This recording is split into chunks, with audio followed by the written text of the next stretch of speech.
Okay, dear colleagues, ladies and gentlemen, let's start our conference, and I'm glad to introduce our first speaker, Professor Brown Ken from Ireland. He is a lecturer and engineer, Masters in Control System and E-Learning, Letterkenny Institute of Technology. So let me give a floor to you, dear Professor. Thank you very much, Vladimir. I will now share my screen. Okay, so we have several seconds before presentation will start. I would like to tell you just some advice, some tips. Dear participants, dear attendants, please find on the right column of your screen a field with questions. And if you have any questions or suggestions, please write to speakers your questions. They will see them and could answer within the presentation or after the performance. And if you find the column with chat, this chat is for whole conferences and all sessions. If you ask the questions, we also could find it and reply you. So that's all what I would like to say. Dear Professor, please start. And I'm leaving. Spasiba, Vladimir. Good morning, ladies and gentlemen. As Vladimir has introduced me, my name is Ken Brown, and I am, sorry, I just pressed the wrong button. I should have shared the presentation. Oh, sorry, shared the screen, sorry. Oops. I will just be with you now in 1 second when it shares with you. As Vladimir has said, on the right-hand side of the screen, there is a chat section. And in that chat section, you can ask me questions. And I'd be delighted if you could ask me some questions. During my presentation, I'm also going to ask you some questions as well. So I see now, yes, the screen that I'm sharing with you, that's fine. And so what I would like to talk to you about today is shared education across culture, language, and society. My research over the last 10, 15 years, initially within engineering, I was looking very much in the e-learning side of life. And I was looking at it very much from a technical point of view. However, I very quickly realized that many of the issues in e-learning, the digital world, are not technical, but they're mainly human. And so I want to share some of my findings with you and maybe discuss some of this with you to see what your own impressions would be. So I'm now going to look at an overview of my discussion today. I'm going to look at education in engineering as the main focus because that is my field of lecturing and so on. But what I'm talking about isn't limited to engineering education. It's all forms of education, no matter what the discipline. They're still relevant to all of the discussions that we will have today. I'm going to look at the effects of culture, language, and society on the digital learning, the technology-enhanced mediated learning environments. Are they all the same? Is it homogeneous or is it heterogeneous? How do we deal with these issues? I'm looking at some engineering e-pedagogy, and again, I would say to you that the e-pedagogy isn't limited to the engineering, but it's the focus of my talk today. And then I want to look then at, let's widen it out. Let's look at the micro, the meso, and the macro issues associated with the education online. The micro from the student perspective, right through to international perspectives. how do these issues affect our digitalization? How do we prepare for it? How do we deal with it? How do we plan it? And then I want to talk to you about some of the rhetoric that we see. Much of the rhetoric you would find online, in social media in particular, but also in some of the journal papers that we see, some books, and also international comment in the mainstream media as well, that some of the rhetoric isn't helpful and it can actually be quite destructive. And it's not necessarily based on evidence within research itself. And then I'm going to look at some of the opportunities of the e-learning, the digitalization of the learning, and also some of the divisions that are created within our own societies, our own teaching environments as a result of the digitalization processes, and basically coming down to poor design. So we'll finish off then talking about, in general, about the technology mediated environments. What do these actually mean for us? How do we deal with them? And then finally, let's have a short discussion about Russia and Europe. Now that can go anyway, really. But what I'm looking at is my own research with students and academics in Russia. I've also been doing the same research within Europe itself, and there's some very, very interesting comparisons that we can make, and also some quite interesting similarities between both Russia and the European education systems. And so what I will do now is I would like to focus on my undergraduate engineering students. The reason that I choose undergraduate engineering students is because they are the spark for much of what happens within my own research. Some of the questions that they would ask, we find that in many occasions their voice disappears. The student voice is a very powerful voice, but it's quite a latent voice. We don't actually hear it very much. We hear academics a great deal, but what do the students actually say? And do we actually listen to what they say? And how do we listen? How do we hear that voice? Is that voice literally just some quantitative data? Or is it qualitative data, a little bit of richness within it? So that's why I focus within those students to find out what is their real voice within the education process, because they are a major player within it. Without our students, we don't have the education process. And so what I would like to do is to ask you some questions as well, questions that I've come across in many fora about how a shared education may be possible. Now, within my engineering work, the common language that's shared is mathematics. So the research that I've been doing, I've been conducting it in Finland, in Portugal, Spain, Poland, Romania, and Estonia, as well as Russia. And the one common thing to everything that we do, apart from the profession of engineering, is our language of mathematics.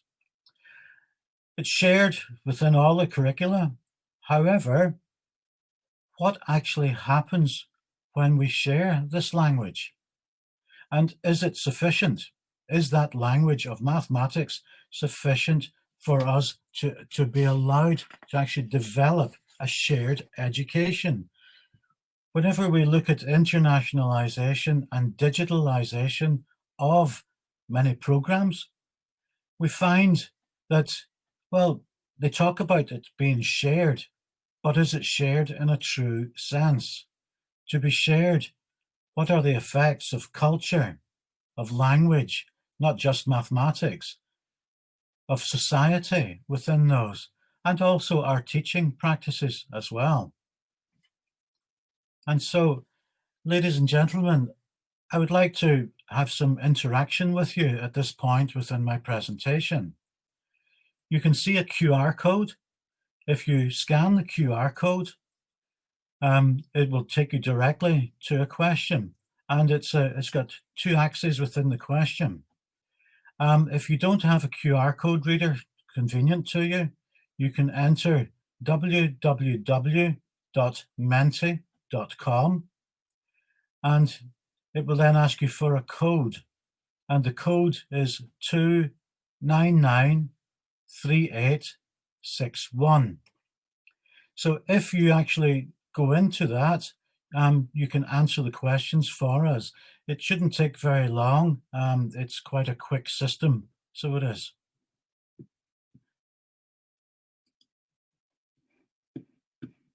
And what I will do is, after you've entered your results, I can then share those results with you. Okay, so we have a response. So I know that we have about maybe 10, 12 people logged into the system at the moment. So let's give it another minute or so till we see what happens. And I can actually see the results in real time. So I can.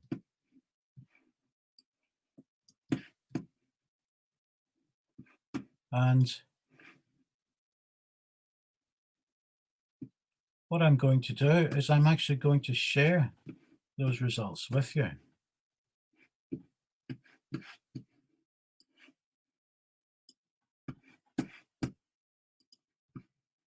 Okay, so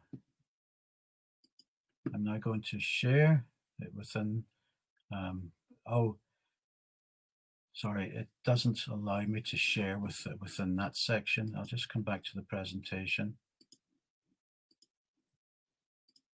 Screen, the application window, and share.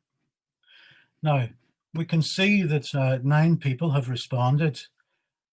And whenever we want to rank culture, society, language, and pedagogy for a shared education, we can see that just about everybody has said that the importance of each of them is very high, and that they also have a very high impact. And that poses some serious questions, not just from an academic point of view of a researcher, of a lecturer, but also from an institutional point of view as well.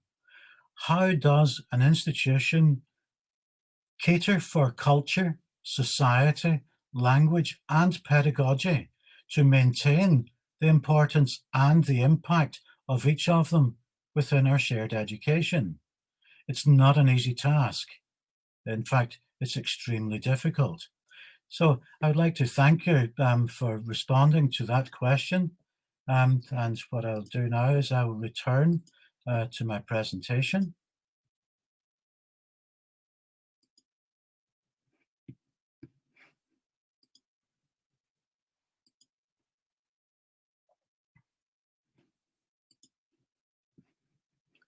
Okay, so now we can see that in terms of results, impact and importance are extremely important to us as academics, as researchers. But how do we cater for cultural differences? And one of the problems is essentialization.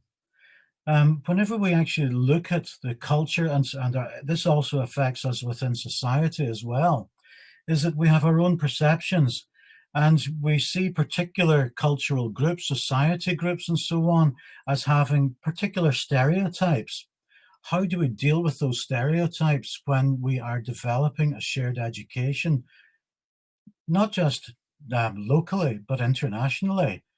Even if we just think of our own particular setting, for instance, within Ural Federal University in Ekaterinburg, how does the university handle cultural differences?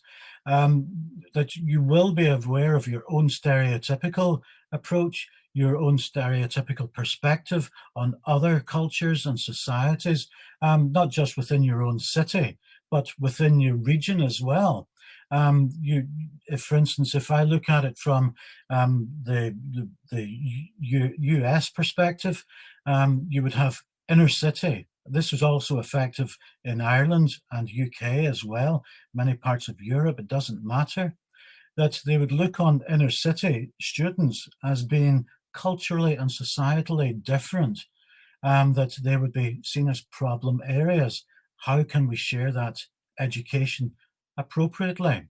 So how do we immerse ourselves, engage with such perspectives? So these are sort of things that we need to take account of. Within the international side of it as well, when I look at culture, there's the Irish culture. In Ireland, we are not what we would call good timekeepers. We tend to talk a lot and so forth, and we would be very flamboyant at times. Whenever I would look then at a culture, say in Finland, they'd be less flamboyant. They use less words.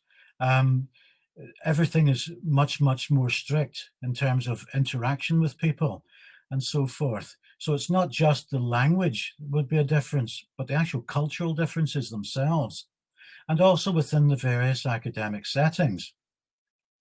With my research, for instance, in Romania, I talk to academics in engineering, but they are not able to engage in very modern practices because the old professors from the old approach that they used in their education processes, they still have a large say, and they prefer the old way of teaching. So again, those cultural differences, how do we accommodate those if we have an international digitalization?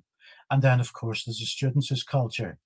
The culture, for instance, whenever I would look at talking to students in Russia, a student in Russia will be very reluctant, especially a male student, to admit defeat, to say, I do not understand this. How do we do this? They would prefer not to tell you that directly. There'd be more of an indirect conversation. And so it's these sort of issues that how do we share these within the different cultures whenever we want to work in an international setting. Language. Now, the language that I have been talking about so far has all been in mathematics.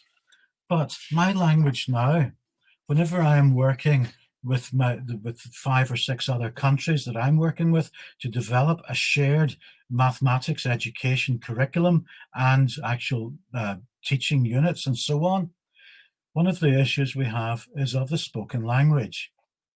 Now, I'm speaking to you in English. I know very, very few Russian words apart from spasiba and privet.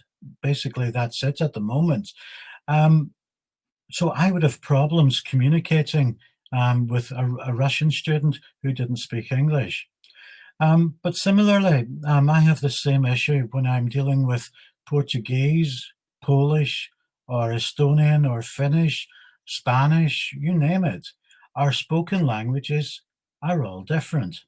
Now, we can sort of use some tools to help us, but even such simple things as let us use a shared language such as mathematics, but we will also use English language as our spoken language.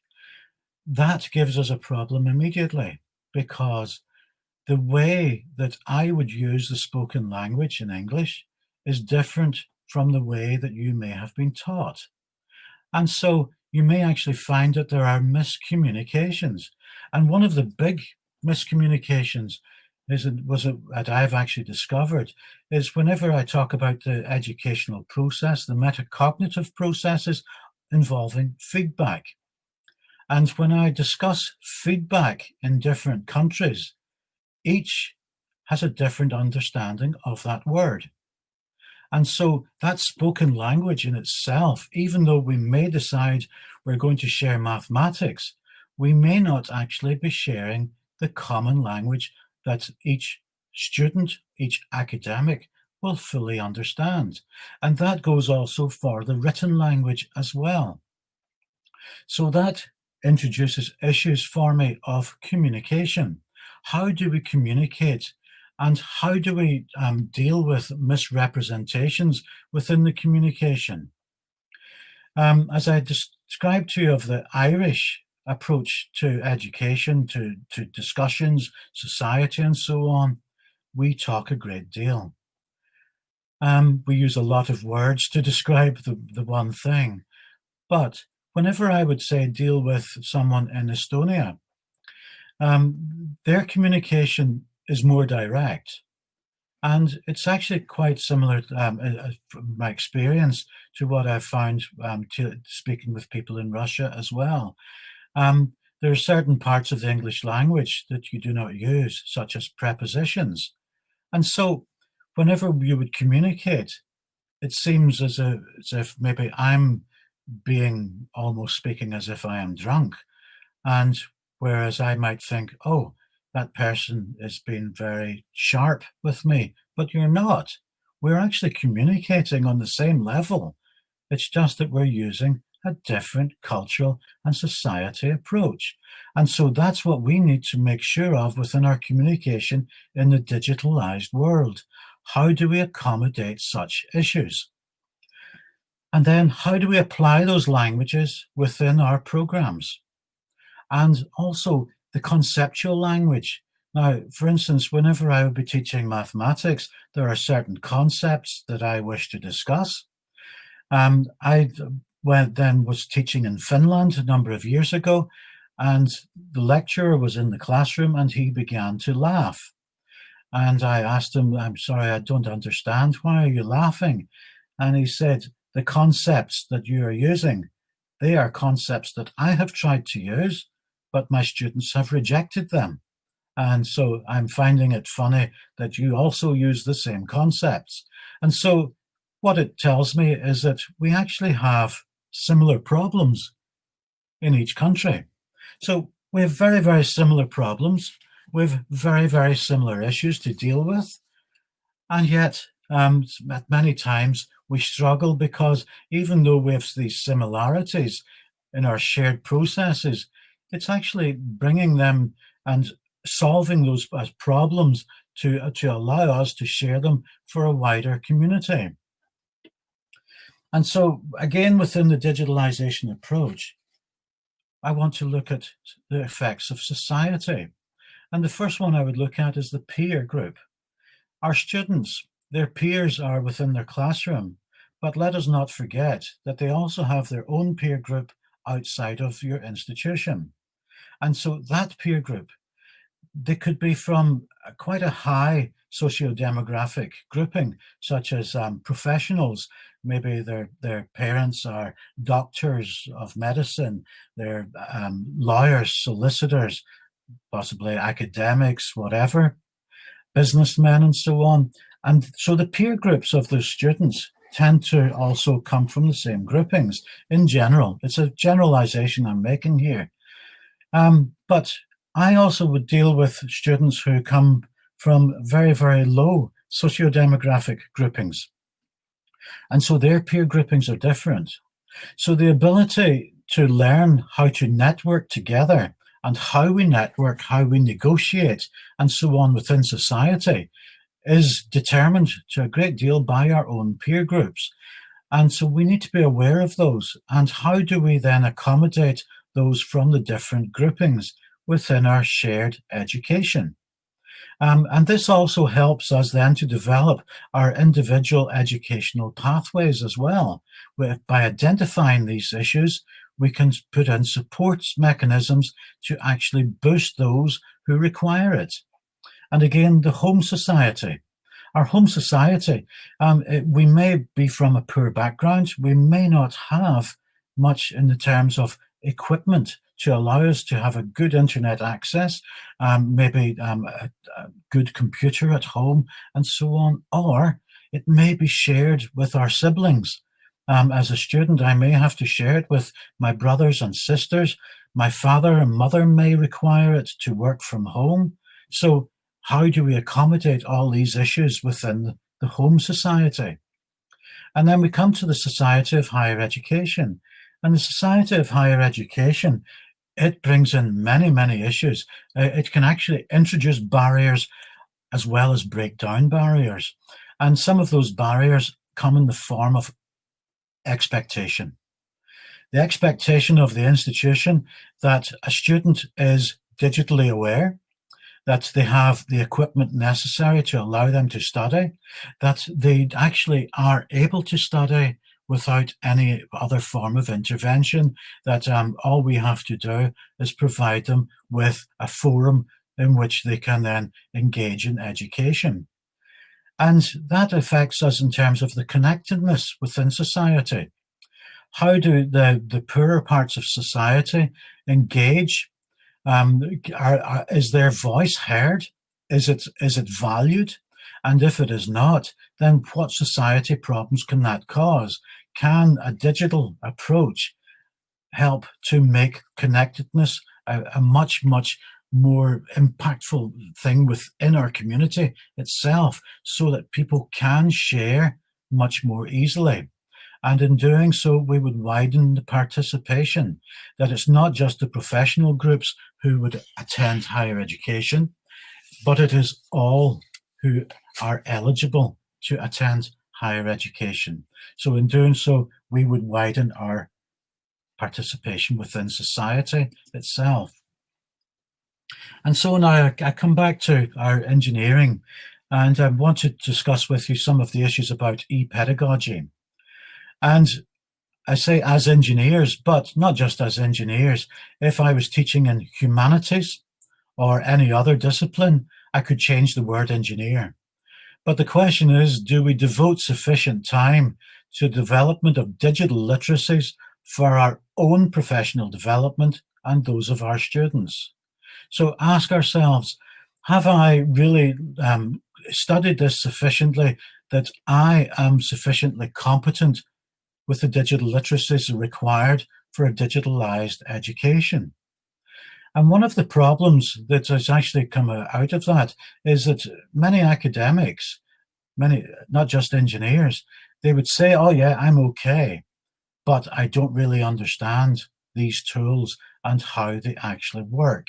And that's where we need to be looking more at the e-pedagogy. Pedagogy, it's just quality design within teaching, but the E means that we're going to look at it as more of a digitalized process.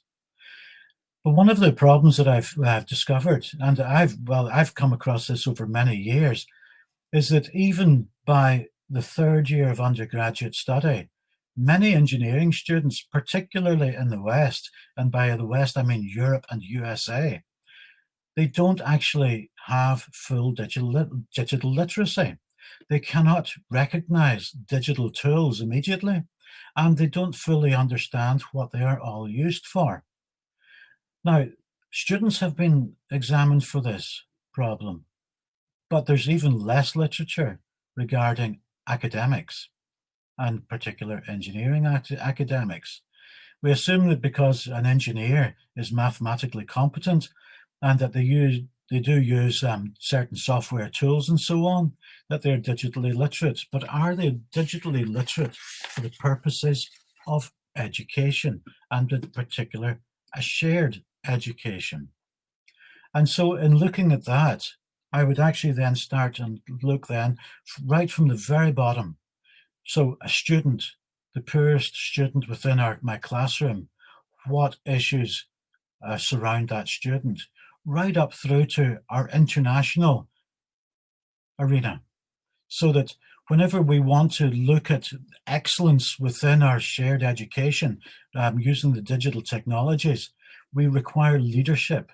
Now, that leadership is not just leadership from, say, the rector in your university. No, that leadership comes from every single academic, every single faculty chief, every single rector, and so on. The leadership is a shared process. And it's only with that shared process that we can provide that level of excellence that is required to address all of the issues. And we cannot develop our digital literacies in a vacuum. In other words, if I was to sit down and just learn about digital tools, but not talk to anyone about it, what have I achieved? Well, it's like screaming in a vacuum. Can anyone hear us? And so we have to look at the engagement. And I've told you about the leadership, but also our students are expected then to start taking leadership of their own education, their own pathways.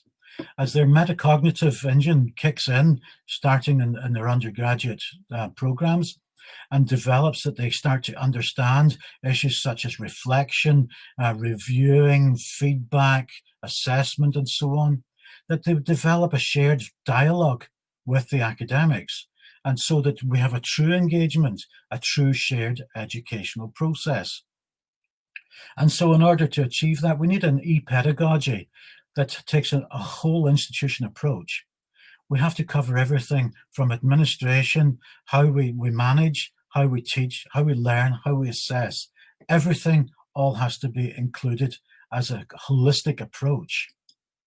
So if we just literally take what we've been doing in terms of our teaching processes and we just directly map it, here we are, here it is now online, well, that doesn't create an engaging process for our students.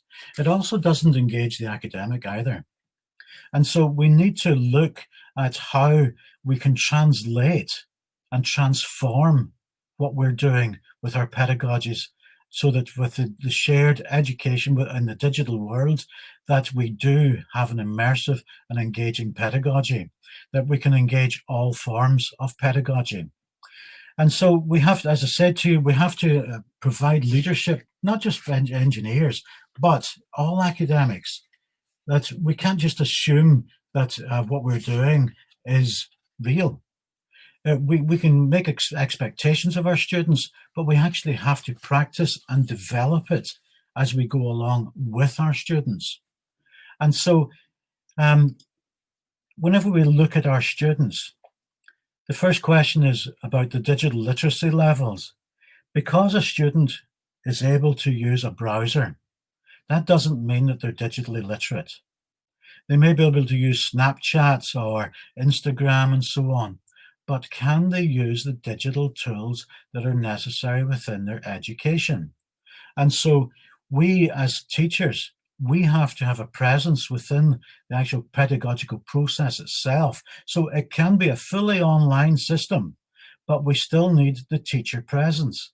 That teacher presence may not necessarily be a physical teacher, but the expectation or the anticipation that the teacher resides within the pedagogical design of the process to support the students, to help them enhance their digital literacy levels, to allow them to understand the assessment process, how they review their learning, and how they understand the processes and cycles of feedback and engaged feedback, so that they can actually become more immersed within the process itself. And so one of the big issues there, as I come back to it again, I talked about teaching in a vacuum, that if we develop silos of expertise, that just means we're keeping it to ourselves. We're not sharing it. It's not for the benefit of others, it's purely for ourselves. We benefit more from a community of expertise. And so by sharing our expertise, we discuss, we share issues, we share values and ideals. We can then share the hopefully mechanisms and a better understanding, so that we can actually design more engaging and immersive environments for our students. And as an academic myself, I find that whenever a student becomes engaged and immersed within the system, it helps me to engage more too. I actually feel that. I can grow from that. So let's look at some of the rhetoric that's in our literature, our media, and so on. The first one, and I've already discussed this, is that students are sufficiently literate. Yes, they may have their mathematics, they may have their local language skills and so forth. That's fine. But are they sufficiently literate with the tools and processes involved in higher education? And the answer to that is no. We actually have to train them, because at second level education, they may not have experienced the issues that they would experience in higher education. Also, I've identified about the literacy levels of academics. Not all academics are sufficiently literate in the use of the digital tools. They will be literate within their own field of expertise and so on, but they also require the support and assessment. When I look at assessment cycles in higher education, not just in engineering, but one of the problems is that they're not fully understood. It takes training for a student to actually start to understand how assessment works within higher education, the meaning of it, and how it impacts their future. And so to allow them to start developing their metacognitive skills so that they can engage within the assessment cycles in a more meaningful manner. And another gap is that higher education understands the barriers faced by students. This is definitely not true. I have asked the heads of the universities within Europe at a conference 2 years ago about barriers faced by students. And most of those heads of universities had no information about those barriers at all. So no, if it's not understood by the head of the university, then how can higher education fully understand those barriers? The other thing is that student profiles are not homogeneous. They're heterogeneous. Every student is different. So they are, as well as every academic. How do we accommodate those within a shared education process? And so some of the opportunities for digitalization, I was talking to Vladimir last week about this presentation and so on, and we were testing the tools and so forth. And one of the things I could see was what a barrier actually being reduced. Here we are, we're able to share. Digitalization allows us to remove national barriers. We can work close together. And so this is a real opportunity that should be built upon even more. But it's how do we do it in a sensible and meaningful manner? It allows us to engage with other cultures. And when we're engaging with other cultures, we have to be sensitive to those other cultures as well. So again, there's an opportunity there, but it's how we handle those other cultural differences, because it's cultural differences which create excitement within the world. We actually see how other people live and so on, and we can share and benefit together.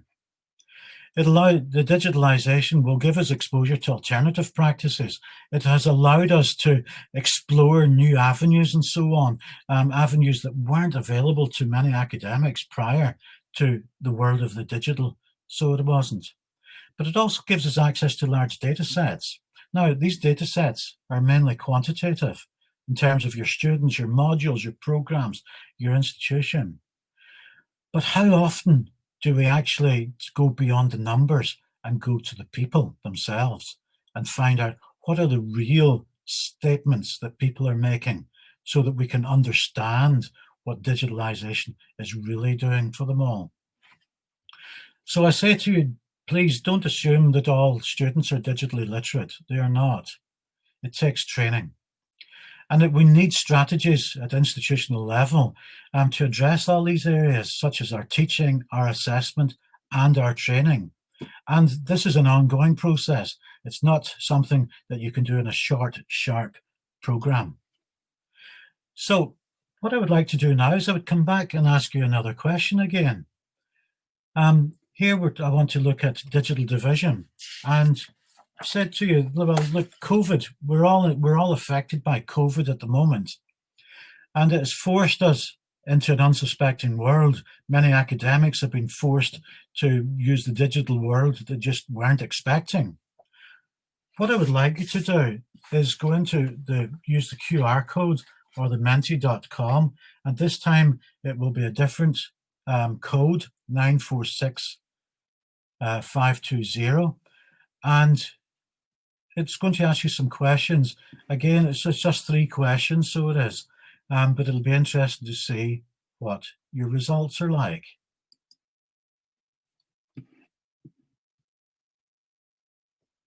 Again, it's a way just of me interacting with you as participants within the process.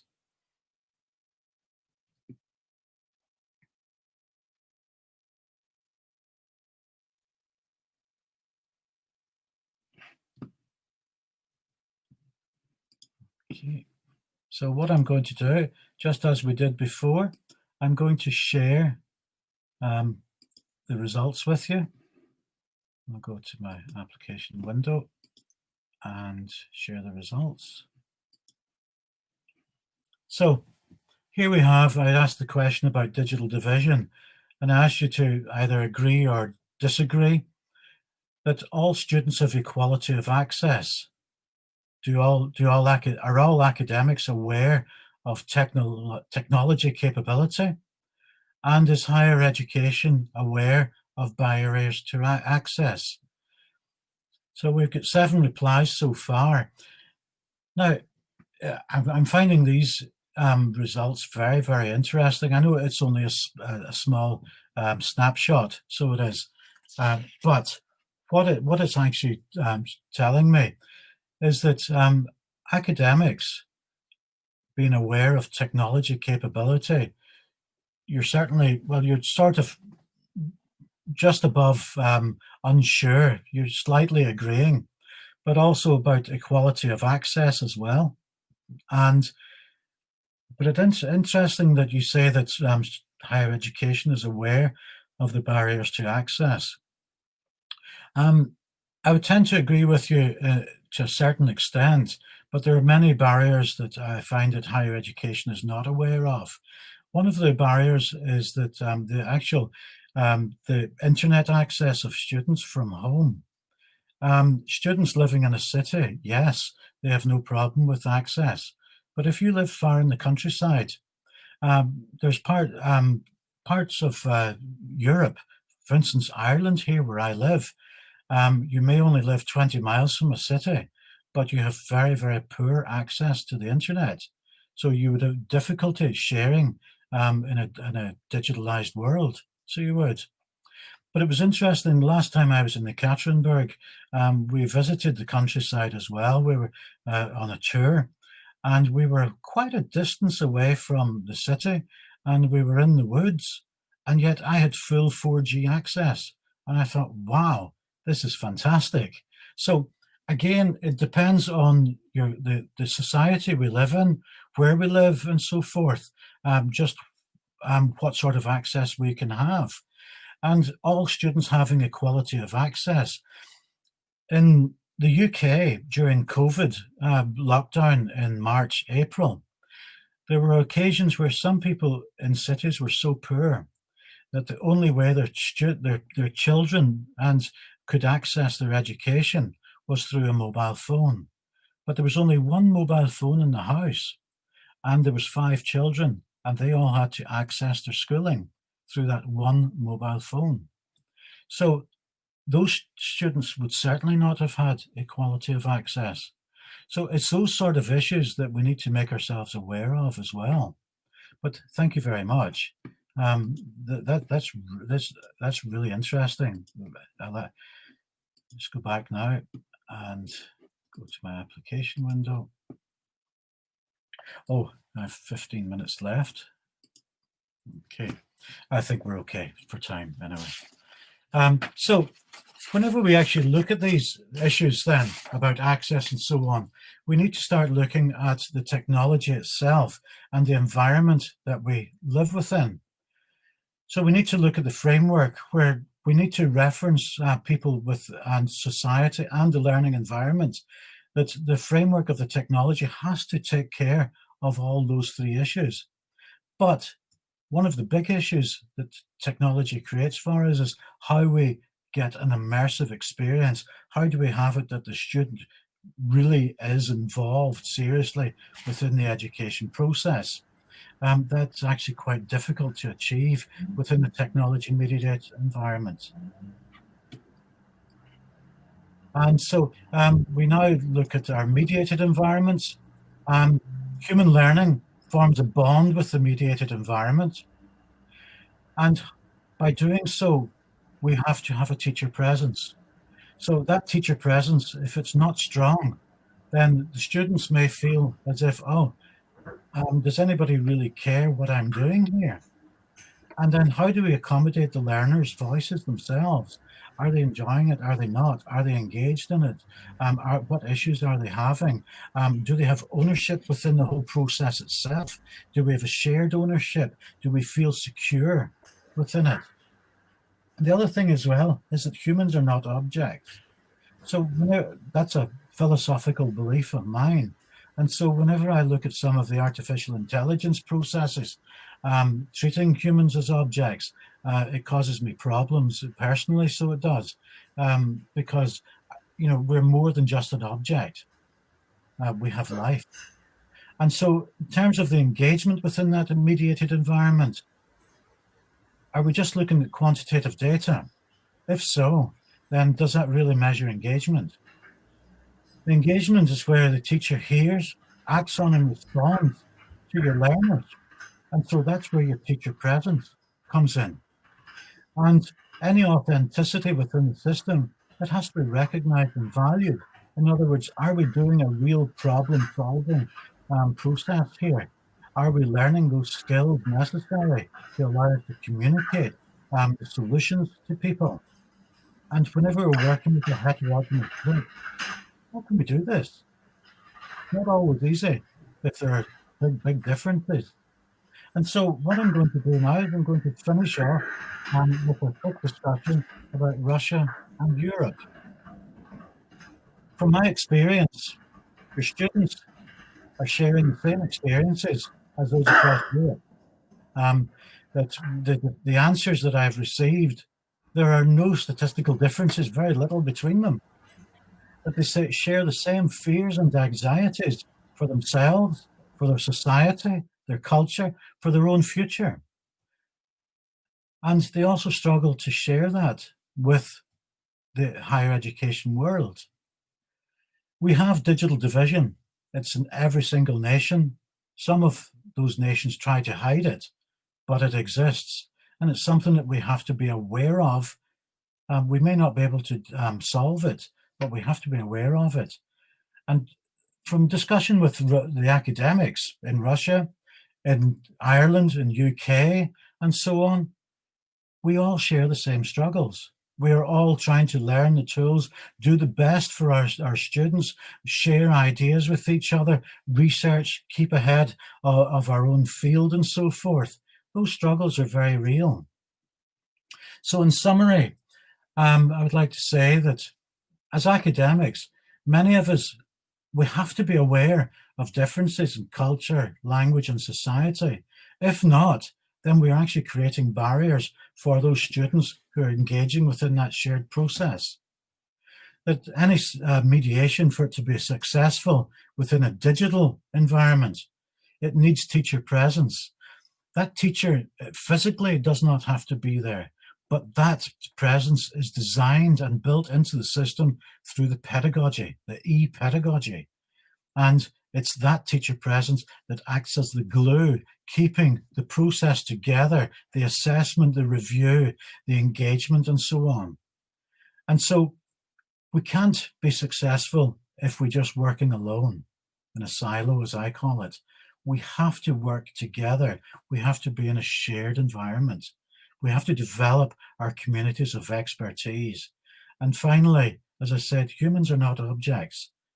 We should not treat them just as sources of data. They are people. They have to engage with society. I would like to thank you very much for listening to me today. I appreciate you taking time to share with me as well that the responses and so on that you did with me today allowed me to have a quick discussion, a shared dialogue with you. And I thank you very much. And now, perhaps, if there are any questions, I'm just going now Yeah. on the right-hand side. and I'll ask Vladimir to moderate for me. Yeah, Ken, we have just 10 minutes for questions, so please let answer, but not so detailed probably. So first question was from Maria Mukaseyeva-Dekian. Could you answer where are the limits of online education? Only there where there is an internet access? Right. I would say that there are no limits to online education as such. The limits are in terms of our imagination. Internet access, that does cause a big limitation. If a person doesn't have internet access, in order to have a shared equality of access, then as an educator, we have to provide the education process to that student using alternative means. So if it means that we have to literally save things onto a digital data stick and post it to them, something like that, then we have to do that. But the limitations are really in terms of our own imagination in that sense. But it's very, very difficult. I've discovered that it's more difficult now to not use the online system because people expect it. And even in places where we don't have much online access, people still do try to access it. I hope that helps.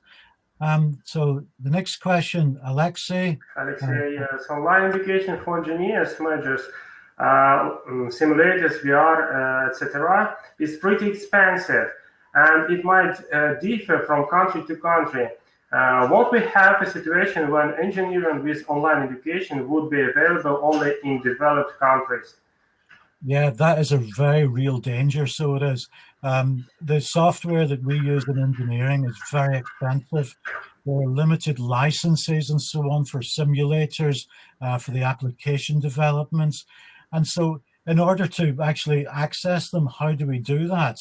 One of the ways of doing it is possibly using the virtual private networks themselves, that students, if they wish to use a system, they would maybe use a computer at home, like a terminal accessing a mainframe.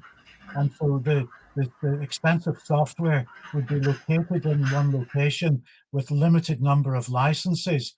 Otherwise, it will only be the developed countries, and that will then lead to an even bigger society and cultural divide as well, not just the digital divide.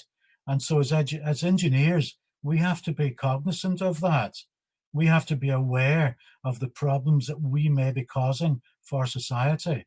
We have an ethical responsibility to ensure that. One more question from Veselina.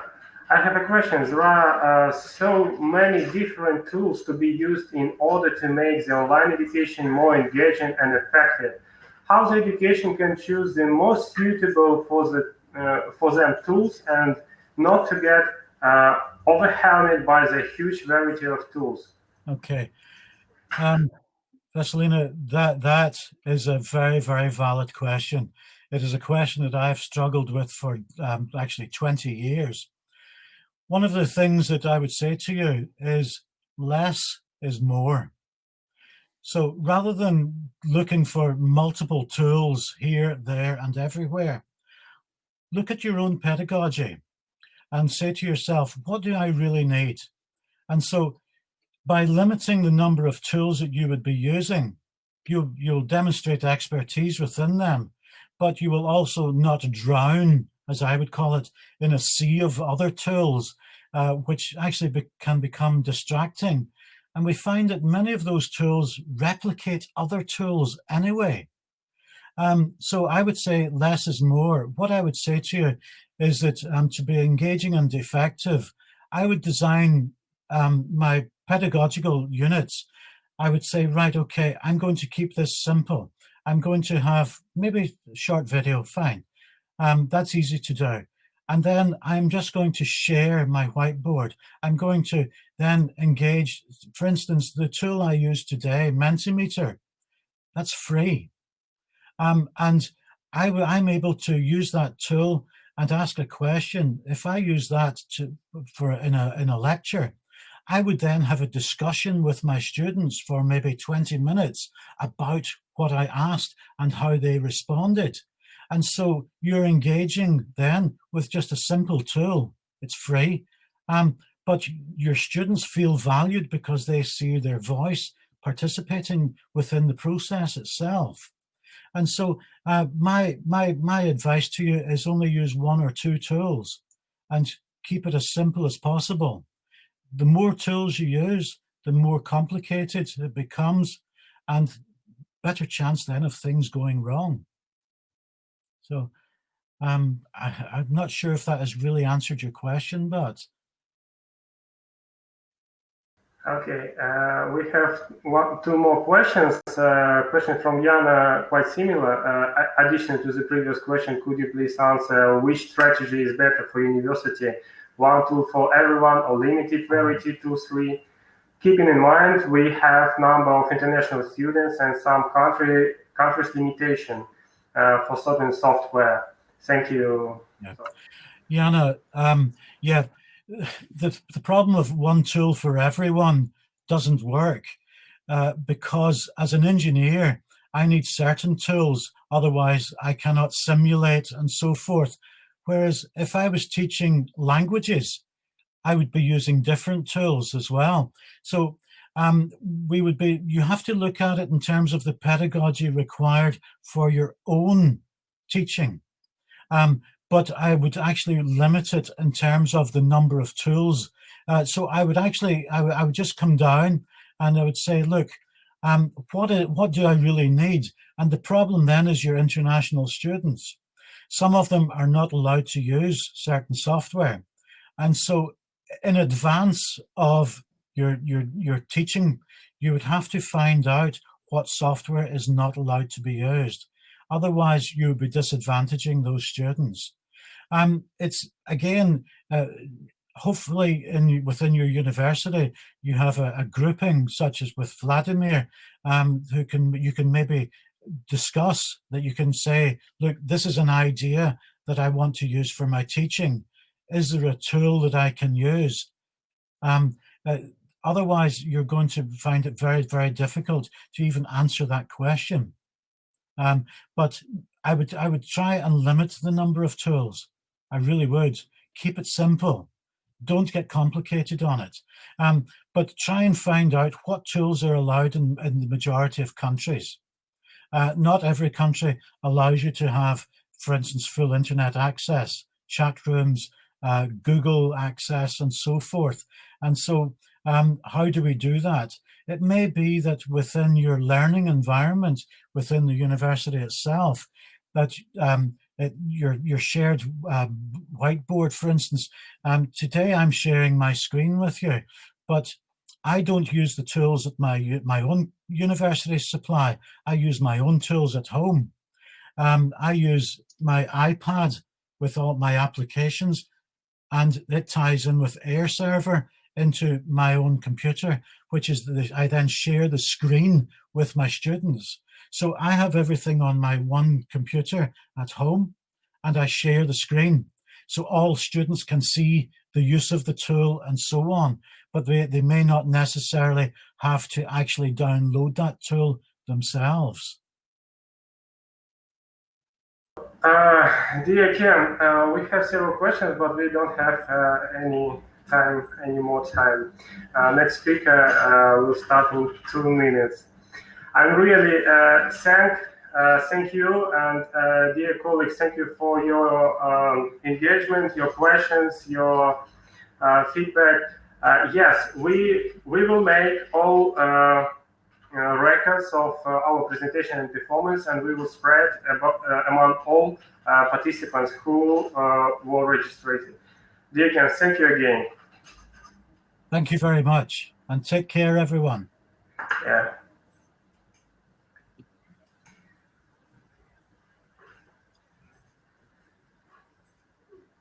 Thank you, Vladimir. Thank you, Ken. It was really interesting and